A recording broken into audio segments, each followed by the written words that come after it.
Are you interested in angels, demons, spirits, ghosts, and monsters?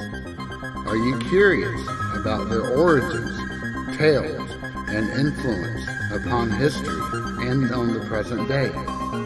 If so, sit back, relax, and welcome to Southern Demonology, the podcast that explores all of this and more.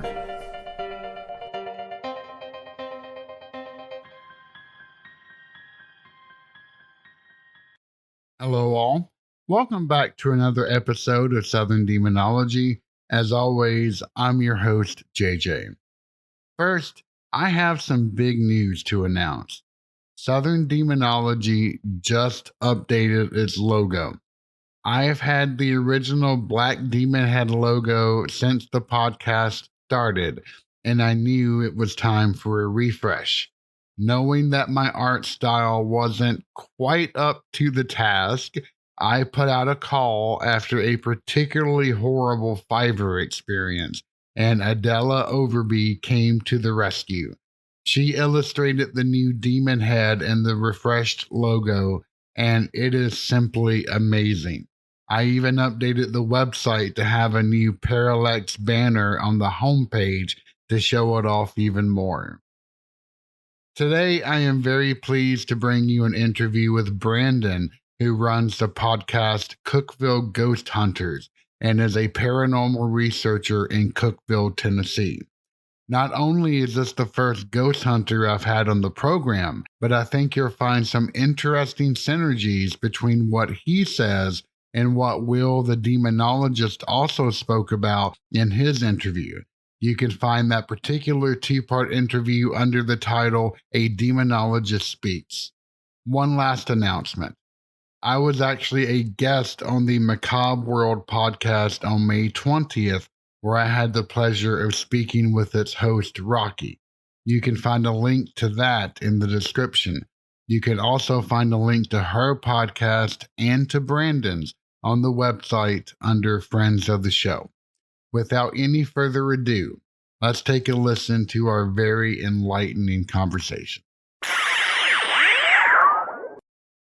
Hello all, this is JJ with Southern Demonology, and I am very pleased to introduce Brandon, who is with the Cookeville Ghost Hunters. In fact, they have a new podcast in which he has been producing, and we'll definitely have a link to that on the website, southerndemonology.com, and that will be live the moment that this podcast airs. But Brandon, thank you so much for joining. Oh, thank you for having me. We have probably had the most extensive line of conversations that I've had with any particular person through email, asking questions back and forth to each other. It's been a lot of fun. So I really have looked forward to actually getting to speak to you in person. I've actually enjoyed it just as much, if not a little more, because I've never really been interviewed by another podcaster. Well, that is awesome. So this is actually the very first time that I've had someone as part of a ghost hunting group to be on the podcast. I really do appreciate that. And let me just start off by asking, when you started doing this, what prompted you to get into this field, and for how long have you been doing this type of activity? Oh, man. I would say my love for the paranormal, I would have to give a lot of thanks to my mom.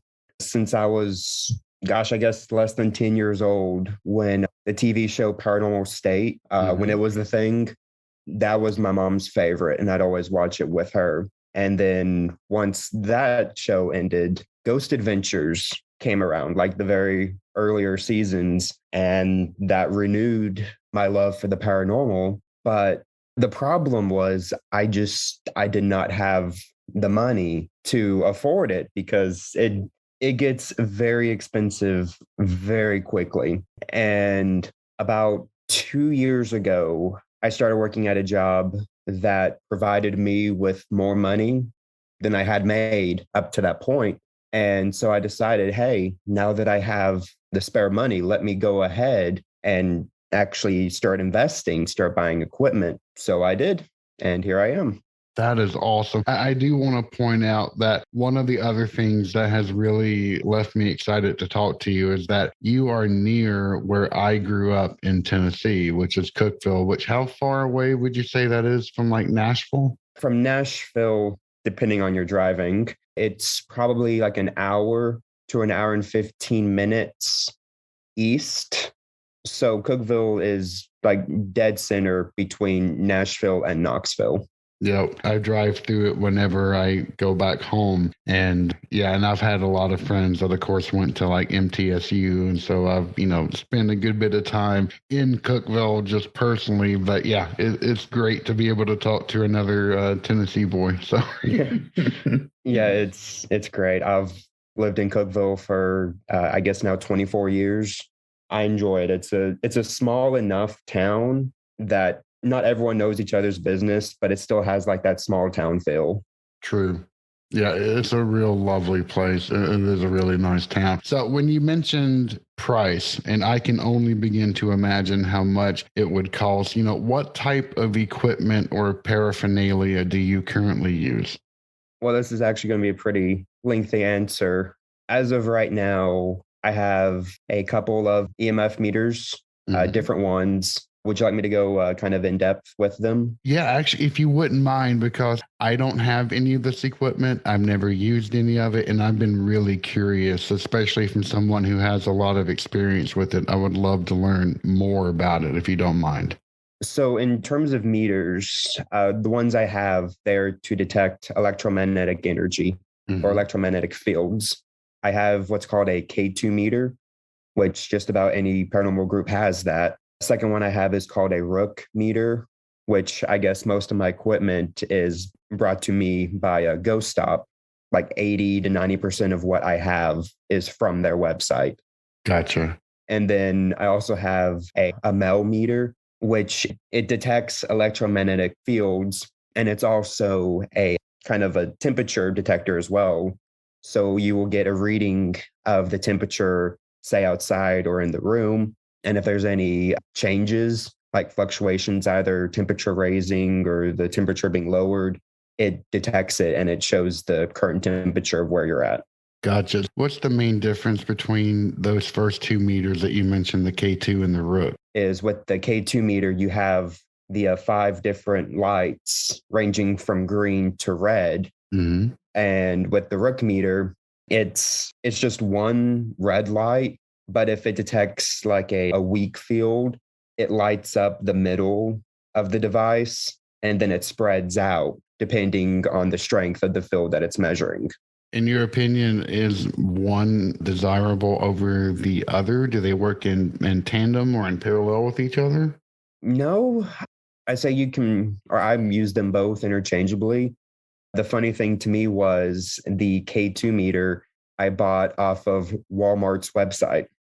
Oh, really? I just one day went on Walmart.com and thought, hey, let me see if they have anything. And they had a black K2 meter for about $27. And I said, that's half of what I paid for my other one. So let me get that. Oh, that is awesome. So, have you found those to be really useful in your investigation? Actually, I have. I've got some videos that I would have to find where during an investigation, we would have to ask if there are any spirits around, if they have the energy to touch either devices. And a couple of times the meters will spike. I've enjoyed using the equipment. And once you buy one piece of equipment, it doesn't really stop. You become like a hoarder, essentially. I can only begin to imagine. So, besides the meters, what else do you currently rock? I have 2 video cameras. One is just a regular infrared camera, and the other is a dual action infrared and full spectrum, which oddly enough, the infrared camera, I bought both of them on Ghost Stop, and the infrared is no longer available. It's just the dual functioning camera that's left. And it was cheaper too, so I'm kind of disappointed in that. Other than that, let's see, I have several motion detecting devices. A lot of people are familiar with what's called a REM pod, except these that I have are called mini pods. They basically they have the same function as a REM pod, except it's literally a fraction of the price. And kind of little cat toys that light up when you move them around. Because the interesting thing is a lot of the equipment investigators use, their original purpose or their original intention was not for ghost hunting. I don't know how we decided, hey, let's see if this equipment works for ghost hunting. And sure enough, it did. Have a few of those. Also have a thermal camera, a thermal imaging camera, which I've gotten some pretty good stuff out of it. And other groups that I go with, they keep asking, hey, be sure to bring your thermal camera. And I'm saying, oh, okay, I'll bring it. And it's one of the main things we use. But I guess the equipment I love using the most, and it's a funny story to it, is dowsing rods.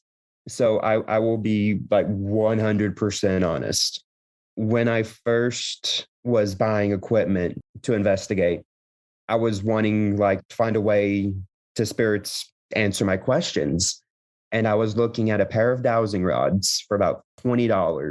Mm-hmm. And then this device called a flux to response device, which the device is like a triangular motion detected expensive version of dowsing rods. Mm-hmm. So you have one side that lights up green when something gets near it, and then you have the other side light up red. The thing is, that device was $200. And I will be the first to say I was a full-on skeptic of dowsing rods. I ended up buying the response device, the one that's like 10 times more expensive, because I did not believe in dowsing rods. But about a couple weeks later, I got with another group and I was investigating with them. And one of their investigators was using dowsing rods. And I have video proof of all of this, where at one point we were just joking around and I asked for any spirits to turn the rod clockwise as many times as my age, which at this time I was 23. And so on the video, you start seeing the rods moving. And they did not know my age. No one did. And so the rods spun clockwise 26 times. And they all looked at me and they asked, well, are you 26? I said, no, I'm 23. And we all start laughing. But then the rods turned counterclockwise 3 times. That gave us 23. Oh, that is fascinating. And that's my most favorite video that I still have to this day. And after that investigation, I thought, you know what? Let me see what dowsing is all about. So I then bought a pair of dowsing rods and I was investigating with another group. And one of them asked, does anyone have dowsing rods that they could borrow? And I said, sure, you can borrow mine. So she started using my rods. They were crossing and parting. We were getting some responses. And then I tried and they did not work. And I was very confused. Why are they not working? And I probably just searched online for hours, like, why are they not working? And eventually we found out, or we were under the impression, that if someone uses the dowsing rods first, no one else can use that same pair. And I do not know how that works, because I kept trying to douse with that same pair for, I guess, a couple weeks after that. They would never work. I went to a cemetery. I went on other investigations, nothing. Really? So I had to buy a second pair of dowsing rods. They work and they are my go-to equipment for literally any investigation. That is really interesting.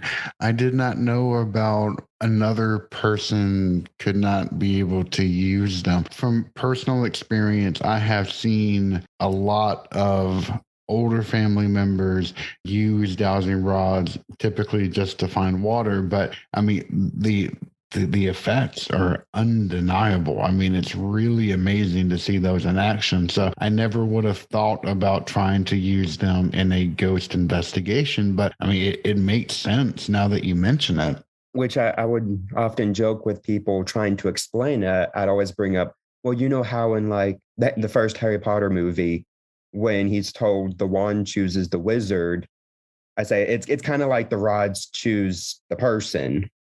And it like I have no idea. I guess it's some type of like a pseudoscience or something but I eventually had to buy a second pair of rods because my first one would not work. And I eventually had to throw my first pair away because they would not work for me. If you don't mind me asking, when you're in the field, what type of experiences have you had? Do you have any details that you wouldn't mind sharing? Oh, so the most common thing that I come across is a change in temperature where you will feel like a cold breeze, like just like you'd essentially be in a freezer. Mm-hmm. And I've had one experience where I was at a location in Lynchburg investigating this funeral home. And we were in this one part, which it used to be a haunted house attraction, and they had clowns all over it. So I was already not having a good time. And it was weird. It wasn't cold, it was like pure static, which I'd never experienced that before. And like the best way I can describe it is if you take a balloon and rub it over your entire body, that's what it felt like. And I've only felt it like that one time, and it was at that location. And most recently, which I won't be giving too much information, but I was helping out a client who had something in her house. And at one point during the investigation, I was looking down her hallway. I saw something. I have no idea what it was. It was some type of shadow. Mm-hmm. But as I was looking at it, my skin, it crawled to the point it was uncomfortable and starting to hurt. And that I had never experienced before and never experienced after that investigation. It started to hurt? It was very uncomfortable to the point I was really half tempted to just get out of the house. It was so, I can't explain. It was just so weird. Okay, I have never heard of that type of phenomena, and that is really interesting. Dang. Was there Believe me, I haven't heard of it either till then. I mean, beyond just a shadow, was there any other distinguishing characteristics about this thing, whatever it might have been? No. I mean, when I say I made eye contact with it, I'm saying that loosely because Right. it didn't, like, I even got video of it because we went back the following week and I placed my phone right in the hallway, started recording, and within like a single minute, 3 different shadows were captured in the video, and all of us were on the other side of the location. Wow. So it was wild. So I know you're not going to give out details, and I would never ask for that because I like to preserve privacy, not only of you, but of anyone in which is using your services. But were you able to rid this place of whatever was affecting it? Short answer, no. I felt that what it was far beyond what I was capable of. Mm-hmm. And I felt it would be necessary to talk with a priest in town to request the priest to do a blessing of the house. But my schedule with my new job and the priest's schedule, who was the one qualified to do that, it never added up. And the client just stopped messaging me back. And I thought, oh, okay, I guess she's moving out or doing something else now.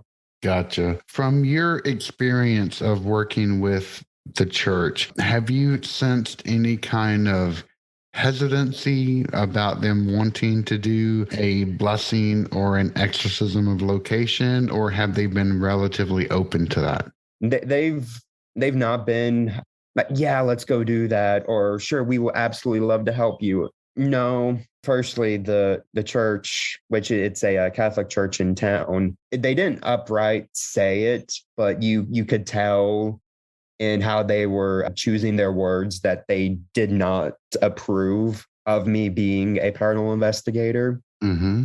I would go to them for holy water. They're the main ones I go to. But in terms of getting them to assist in a case, that was really the first case where I thought or believed that I need someone more qualified than me. Right.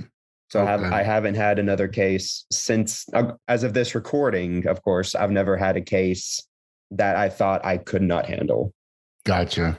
Yeah, I was curious because I was interviewing another person who is a practicing demonologist, and they were talking about how their research team would occasionally approach a church up in, I believe, Indiana, and they faced a ton of resistance from even giving holy water, nevertheless, actually performing a blessing. So I was actually just curious to see what your experience was in that front. So thank you for sharing that. Oh, no problem. Like I did listen to both parts of that interview, and I feel y'all did a fantastic job. But I understand completely with him. But the weird thing was for the church, I mean, the receptionist was really kind, Hmm. and she'd ask, "May I help you?" And I say, "Well, I just need some holy water." And she said, "Absolutely." It was like no questions asked type thing. But in terms of getting help, it didn't really do that. Gotcha. Well, at least they were really receptive on that front. That's really good to know.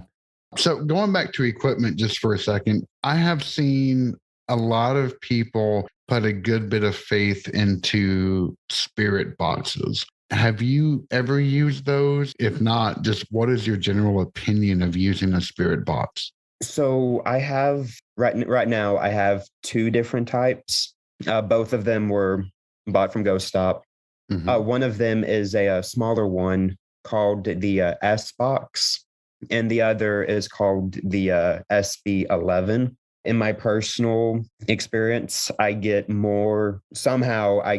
better evidence from the S box than I do the SB11. I use both of them during an investigation, but the only thing I don't like about them is they generate a bunch of white noise, and it's really hard, at least for me, because I'm practically deaf at my age, but it's hard for me to hear what's coming through because of the static noise. Gotcha. Seen people have some interesting experiences with them, but I have no opinion of them one way or the other. So definitely wanted to ask you about that and see what your thoughts were. Have you had any like good results based upon them? Mm, Not that nothing comes to my mind right now. Mm-hmm. What we do, however, is we use this method. A lot of people call it the Estes method. It's also called a sensory deprivation test, to where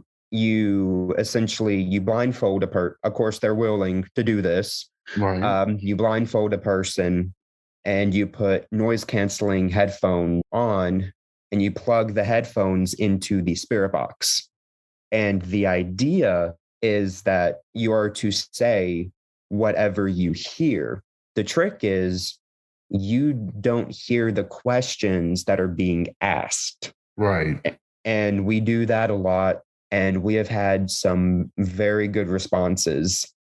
Just Friday, I was helping out at a location down in Gainesboro, Tennessee, and we were using that same method. And each time we do at that location, we get very similar answers. Like, for example, burning, which burning is associated with the location. We get a couple names consistently, and those names are tied to the location. And so overall, it's most of the time it's really good, but there are a couple times where it's just random words that mean nothing to the question that's asked. Now, I do have a question around this Estes method. Do you think that it is potentially dangerous to use that, as the person who has agreed to be the conduit could be an open door and could invite something negative into themselves? Absolutely. That's why with me, I always keep like what I call a protection case, which I have a variety of sages, Palo Santo wood, holy water, and a group that I investigate with quite frequently. They have their own stuff as well. But absolutely, I feel that in a way, it's very similar to a Ouija board, essentially. It's just you're not using an actual board, but yes, that possibility of opening yourself up for something negative there is. Gotcha. Yeah, thank you for that. Because I know that Will had mentioned that it was dangerous. I've always kind of thought that could be the equivalent to a Ouija board. So thank you for sharing that, because that does make total sense. One last question along this line. So you mentioned a few items that you carry. Are there any other methods that you use in order to protect yourself from any kind of negative entities that you may run across? So one thing that I do keep on me, which I am wearing it right now, is a necklace of Saint Michael the Archangel. I had that blessed, and I wear it every day when I go to work, when I'm sleeping, which I really shouldn't be doing that. When I sleep, when I'm on investigation, I always wear it. And during an investigation, I don't really open myself up, so to speak. I keep things at like a business level, essentially. I just gather what evidence I would like to gather and nothing more. I don't open myself up or get personal with anything, regardless of what it claims to be. That is a fantastic idea. But I really love that blessed necklace concept. That is a phenomenal idea. I will have to actually look into that for myself. You know, I've known Catholics to have worn scapula for various reasons or not, but I really haven't heard of anyone wearing a blessed necklace of Saint Michael. That is really ingenious, actually. Yeah, I thought of doing it because, I mean, yes, paranormal investigating, it can be very dangerous in a blink of an eye.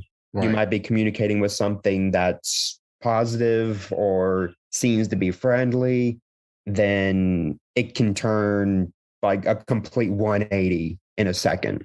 So I feel whatever I can do to protect myself, I need to be doing it. Thank you for listening to Southern Demonology. Find us online at southerndemonology.com, where you can find all of our social and podcasting links. Also, if you have a moment, please feel free to rate this podcast and leave any encouraging feedbacks that you may have. As always, I am JJ, and it has been a pleasure getting to talk to you today.